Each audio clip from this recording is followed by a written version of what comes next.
I'm Misha Hadaway, CEO and owner of Gentle Mama Counseling, and you're tuned into Ladies Power Lunch. Hi, I'm Nadine Keller, CEO of Precision Sales Coaching and Training, and you are tuned into the Ladies Power Lunch Show. Hi, I'm Debbie Sodergren, the CEO of Up Vibrations, and you are plugged into the Ladies Power Lunch Show. Hi, I'm Christy Sullivan, human design expert, author, and speaker, and you are tuned in to the Ladies Power Lunch Show. Hi, I'm Keisha Zulo, president of Events of Joy, and you're tuned into the Ladies Power Lunch Show. Hi, I'm Mary Colangelo. I'm an international fashion therapist, and you are tuned in to the Ladies Power Lunch Show. Hi, I'm Lakeisha Clemens, the CEO of Freedom Life Therapy and Wellness. You are tuned in to the Ladies Power Lunch Show. Hi, I'm Kiana Coachman Strickland, also known as DJ Q Boogie. I'm the founder of Female DJ Association, and you are tuned into the Ladies Power Lunch Show. Good morning, everybody. Thanks so much for joining us for the Grow Your Business Smarter, Live Your Optimal Life show. Wherever you're joining us, if you're joining us on our live on Facebook, if you're joining us on YouTube, if you are listening to us on our podcast, or you're watching us on the Grow Your Business Smarter TV show, which airs on Apple TV, Roku TV, and also on Fire TV, wherever you're finding us, thank you so much for joining.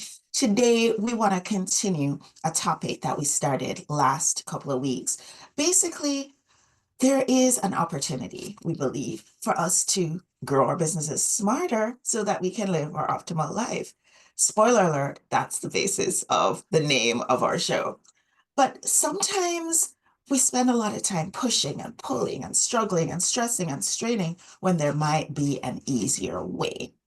In addition to hosting this show, I also host a women's group called Ladies Power Lunch. And basically what we do in Ladies Power Lunch is find ways to do things easier so that women in business can grow. A lot of it has to do with collaboration, where women in business bring their resources together, pool their resources so that we can all grow. Because the thing that you're struggling with in your business or in your life, I promise you, there's somebody out there who's already been there, who's already done that, and who has that blueprint that might be exactly what you need to smooth your path. So in addition to watching this show, I want to invite you, if you're not already a member, come join our community. It's very easy to join and it's free. Go to growsmarter.com/login.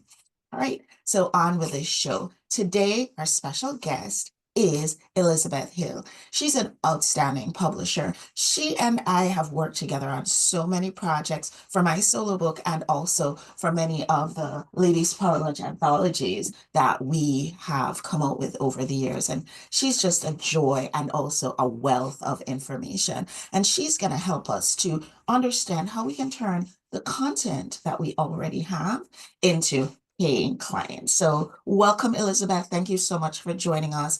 And will you share with everybody a little bit about who you are and about the amazing work that you are doing in the world? Yes, absolutely. It's such a pleasure to be here. Thank you, Divya. My name is Elizabeth Hill, and I run Green Heart Living Press. I am on a mission, both personally and in the company, to make the world a more loving and peaceful place, one book at a time. I have it that the more that we share our personal stories and our experiences, the more that it can break down prejudice, it can increase understanding in the world, and help ease the path for others as they're going through different things, right? Just like you said, Divya, everyone's gone through a similar thing. We tend to feel like we are alone when we are facing a struggle or an opportunity and that we don't know what to do with. So we can all learn from each other. And a lot of my authors are looking to share their wisdom to help other people. So right now, usually I'm helping people, they've written a book, they come to me, and then I help them through the publishing and book launch process. Sometimes people are also coming to me if they have an idea for a book and they don't know where to get started. I've worked with people that way as well. And I've worked both one-on-one with people that want that kind of attention and want more of a private experience with their story. Sometimes there's some healing and transformation available in there that they'd rather do just one-on-one with me.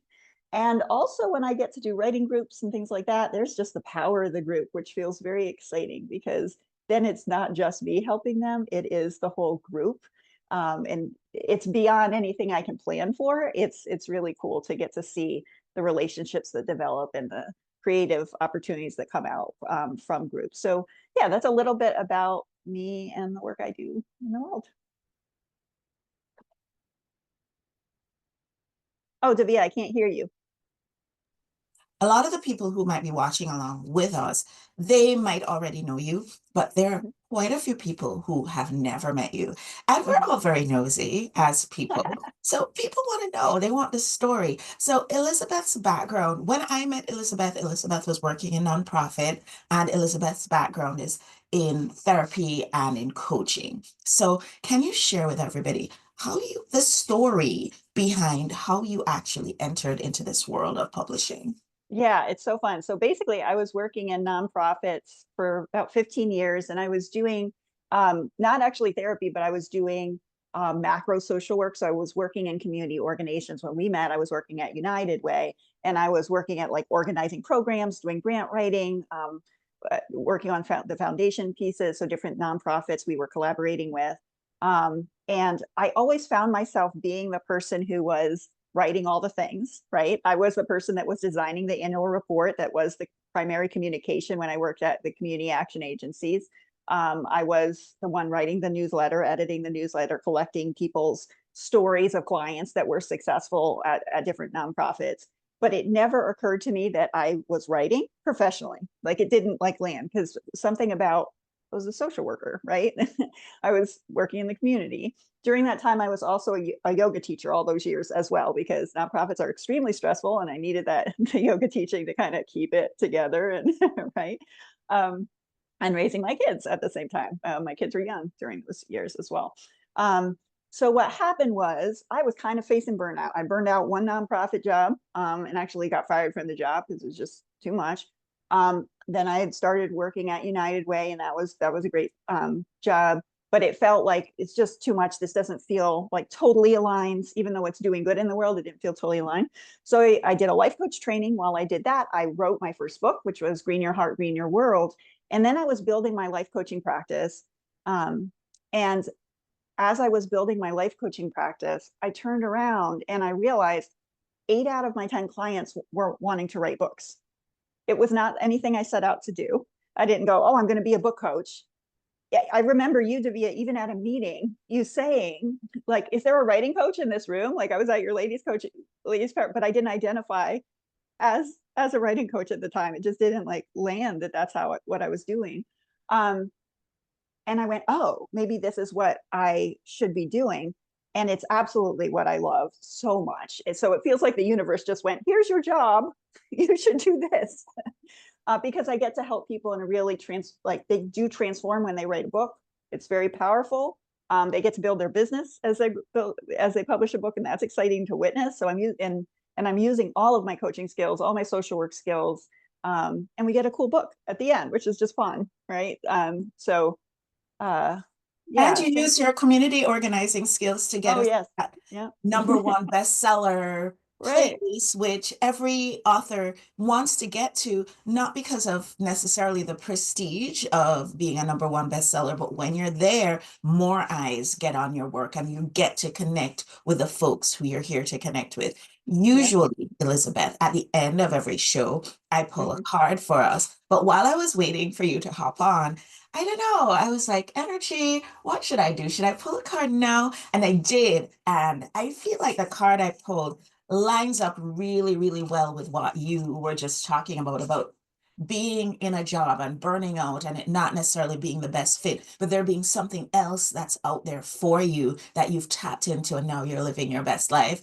And I really believe that a lot of folks who are watching along will be able to identify with that. Because I was looking at statistics the other day, and 40%, I feel like that's a big number, of women in America experience burnout. Oh. I'm not surprised. I'm surprised it's not higher, but 40% is still way more than it should be. So here's the card. And when I pulled it, it actually jumped out of the deck. You ever have that happen? Yes, I do. And it says gypsy. I will post it in the Ladies Power Lunch Facebook community. So if you're not a part of the community and you want to see all the things that go with a card, just go to growsmarternotharder.com/log in.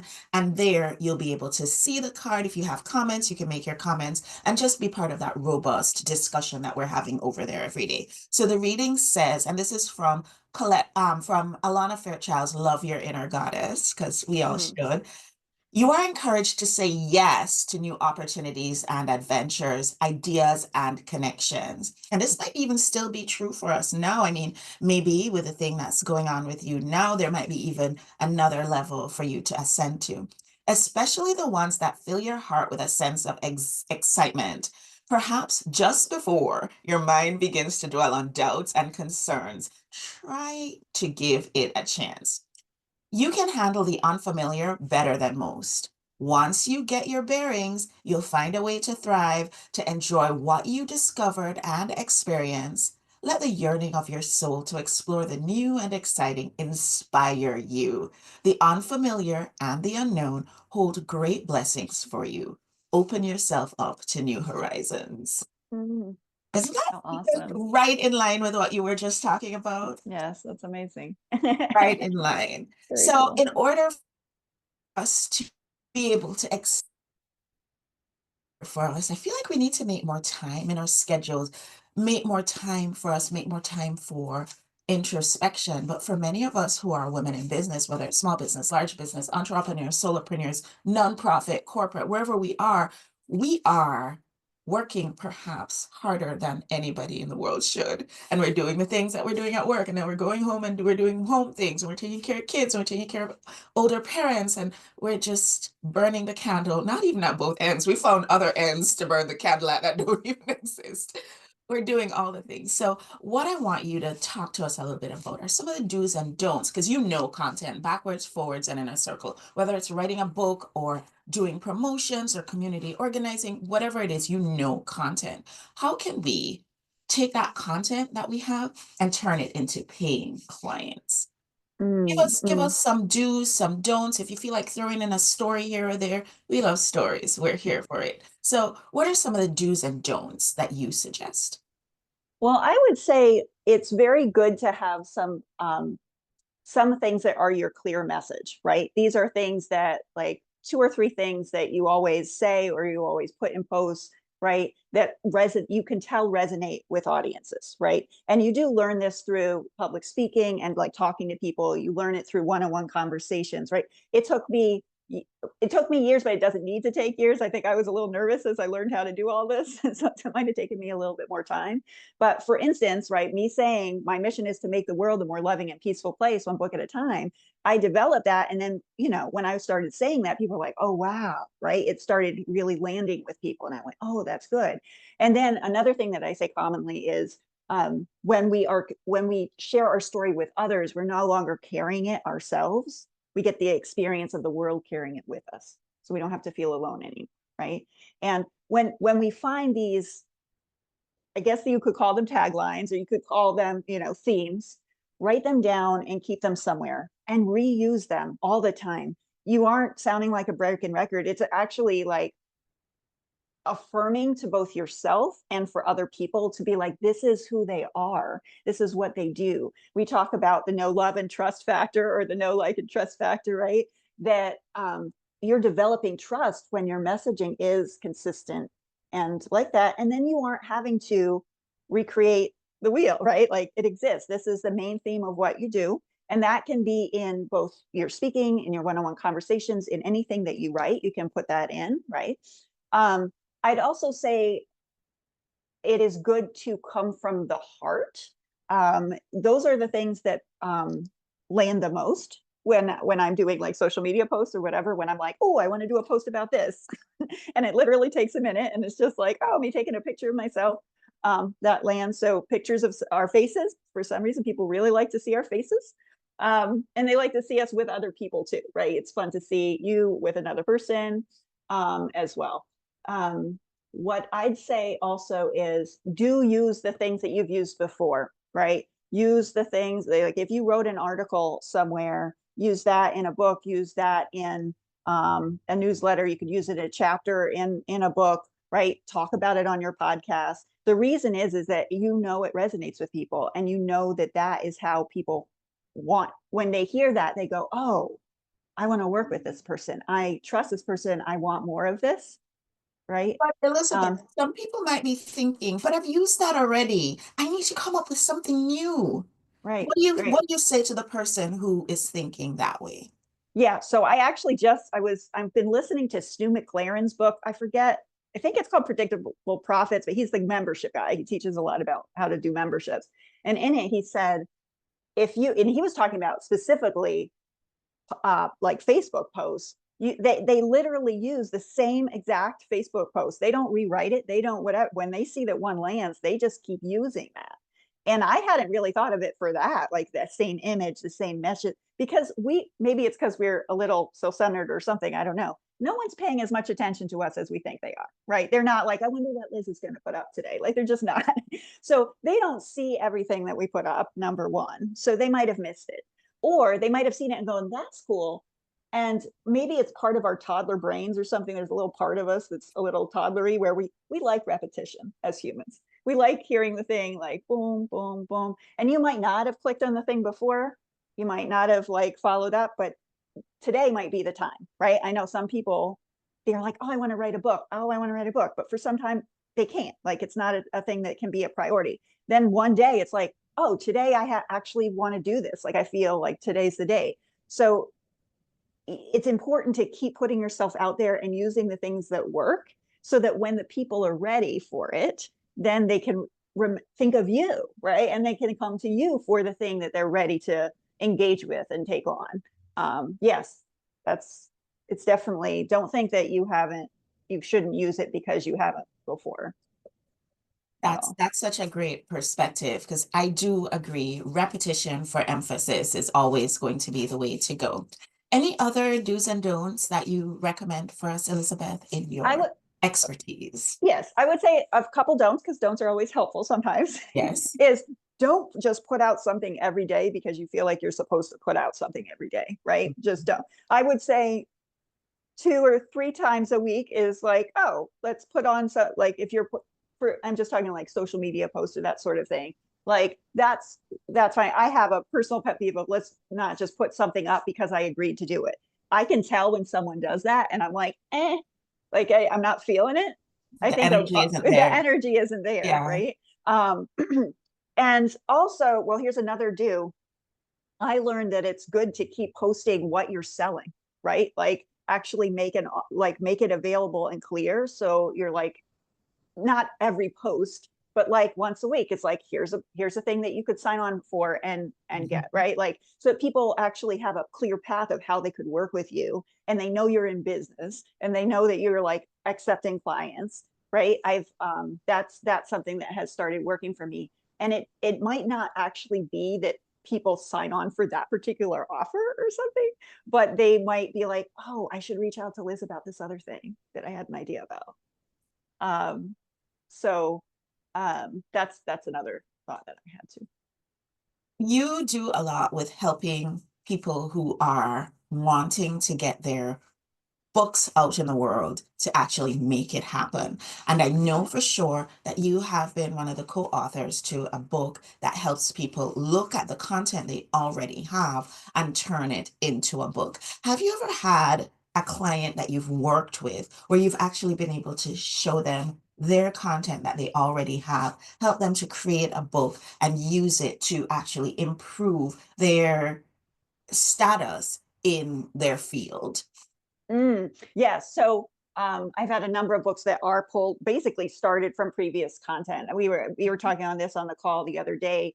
And I could think of, this was just like off the top of my head, I have at least 8 people that started with other content that they made it into a book form.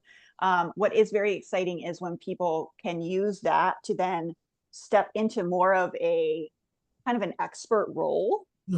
Which is very exciting. Some people come to me, they're already in that space, and the book can help them further it. But when I get really excited when like people land their first podcast gigs, right? Or like when they are getting to speak to author groups, right? When they are getting to land a client because they have shared their story in book form, and they're then attracting people who are like, oh, I trust this person enough to work with them, right? And that's really cool for me to witness and see when that happens. It's really fun.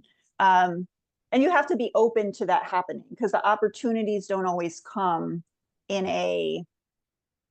in the way that you're expecting them, but the opportunities might show up in a different way, right? So, for instance, you might be asked to speak in different places that you weren't anticipating in your head, right? Like your book might resonate. It might end up resonating with readers that you didn't guess, right? So, like, for instance, there's Coffee in the Fridge is a book about men's mental health. So he thought he was writing to men, right? But he was like, I'm writing to guys that want to help their mental health. Turns out there's a whole lot of women that care about their men and want to have their men be well, right? And so a lot of his audience has also become women that want to help men get access to mental health care and feel okay about it, and not need that there's not like a stigma around it. So you don't necessarily know where the book will go. You might have some clear ideas, but you can be open to the surprises that come up, which is kind of cool.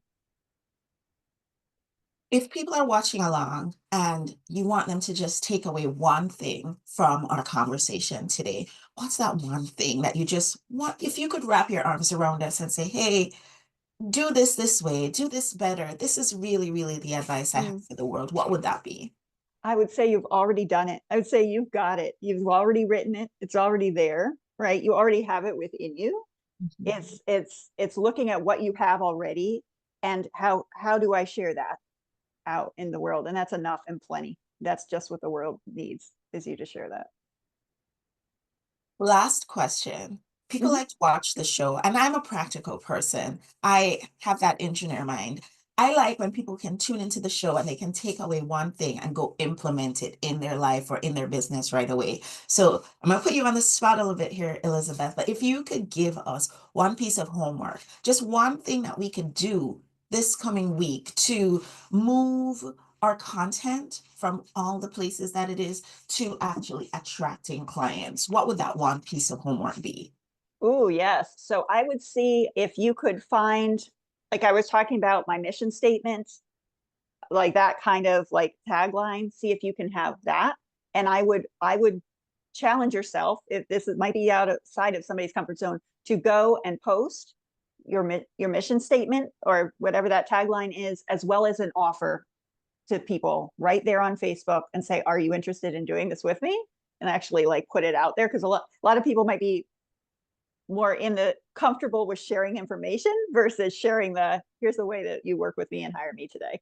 So that's the challenge. That's a beautiful piece of homework, and it'll actually help people to let people know, hey, we're open for business. Come engage with me. And so in saying that, Elizabeth, how can people engage with you? How can people connect with you? What do you have that's upcoming?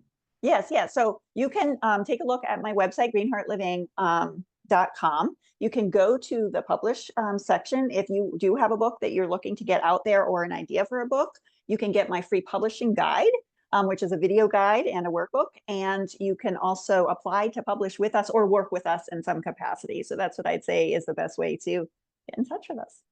And of course, if you want to have conversation with Elizabeth or any other of our over 1,000 amazing women in business, just join our community. Go to growsmarter.com/login.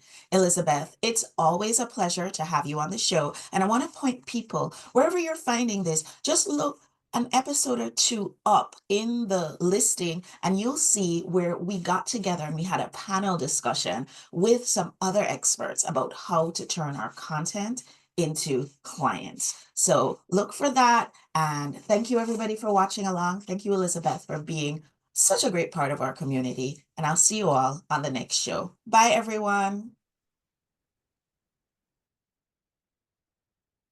Hi, I'm Misha Hadaway, CEO and owner of Gentle Mama Counseling, and you're tuned into Ladies Power Lunch. Hi, I'm Nadine Keller, CEO of Precision Sales Coaching and Training, and you are tuned into the Ladies Power Lunch Show. Hi, I'm Debbie Sodergren, the CEO of Up Vibrations, and you are plugged into the Ladies Power Lunch Show. Hi, I'm Christy Sullivan, human design expert, author, and speaker, and you are tuned in to the Ladies Power Lunch Show. Hi, I'm Keisha Zulo, president of Events of Joy, and you're tuned into the Ladies Power Lunch Show. Hi, I'm Mary Colangelo. I'm an international fashion therapist, and you are tuned in to the Ladies Power Lunch Show. Hi, I'm Lakeisha Clemens, the CEO of Freedom Life Therapy and Wellness. You are tuned in to the Ladies Power Lunch Show. Hi, I'm Kiana Coachman Strickland, also known as DJ Q Boogie. I'm the founder of Female DJ Association, and you are tuned into the Ladies Power Lunch Show.